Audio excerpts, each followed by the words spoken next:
زەوی دوای 300 ملیۆن ساڵ لەدایکبوونی کیشوەرێک و نەمانی زەریایەک.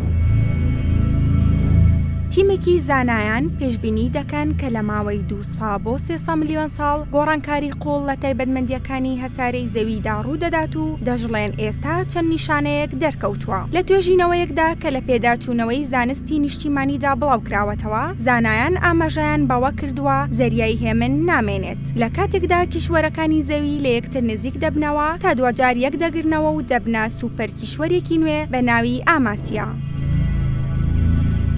زانەکان دەڵێن هەندێک نیشانە لە ئێستاوە دەرکەوتووە. یەکێک لەوانە بچووکبوونەوەی زەریای هێمنە کە لە ساڵێکدا نزیکەی 1 ئینچ بچووک دەبێتەوە و بەهۆی ئەمەشەوە ڕووپۆشی زەوی بەردینی ئەمریکا هەڵدەنرێت بەرەو ڕۆژئاوای ئاسیا. بەمەرجێک ئەگەر هەموو بارستە وشکانیەکانی سەرزەوی لەگەڵ ئاسیا و ئەمریکادا کۆ ببنەوە، سوپەر کیشوەرێکی نوێ پێک دێت کە پێی دەوترێت ئاماسیا. زانایان ئاماژەیان بۆ ئەوەش کردووە ئەم گۆڕانکاریە گشتگیرە لە ئایندەیەکی نزیکدا دەرناکەوێت و نزیکەی 200 بۆ 300 ملیۆن ساڵی دەوێت. تا ئێستا ژڕوون نییە هۆکاری بچووکبوونەوەی بەردەوامی زەریای هێمن چییە.